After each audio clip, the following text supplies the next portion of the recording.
শোনেন, নেক্সট টাইমে আসলে কিন্তু হাতে একটু সময় বেশি নিয়ে আসবেন। আপনার এখানে আসলে আমার তো যাইতে ইচ্ছা করে না। তাই নাকি? তো যেতে ইচ্ছে না করলে যাবেন না, সমস্যা কি? মিলন হবে কতদিনে আমার ওই যে অঞ্জলি দিদি বলতেছিল যে ওই আগরবাতির খোঁজ করতে যে এই বাড়ির সন্ধান পাইছে। মিথ্যে কথা। সমস্ত খোঁজ খবর নিয়েই উনি বাড়িতে গেছেন। এখন নাটক সাজাচ্ছে। তুই এক কাজ কর, শান্তি কাকুর সঙ্গে দেখা কর। দেখা করে জিজ্ঞেস কর ওই বাড়ির ঠিকানা উনি কোত্থেকে পেলেন। আমার তো মনে হচ্ছে উনি সমস্ত খোঁজ খবর নিয়েই গেছেন এবং কে উনাকে এই ক্লুটা দিয়েছে। আমার মনে হয় কি দিদি, এই গাঙ্গুয়া সব খবর জানাই দিছে উর্মিরে। পারলি না তোকে খুঁজে বের করতে? কিভাবে খুঁজে বের করবো? ওরে খুঁজতে খুঁজতে তো চলে গেছে ঢাকা। হয়েছে, এখন ওখান থেকে চলে আয়। তুই শান্তি কাকার সঙ্গে দেখা কর।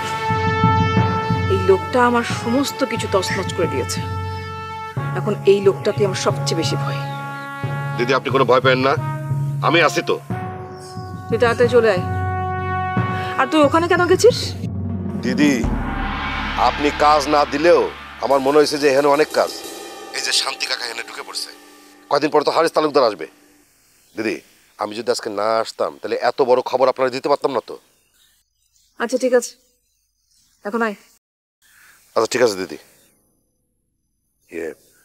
আমার তো এখনই যাওয়া লাগবে, আর যাইতে দেরি হইলে মায়াদি চেতে যাবে। তাকে মনে হয় খুব মানান, তাই না?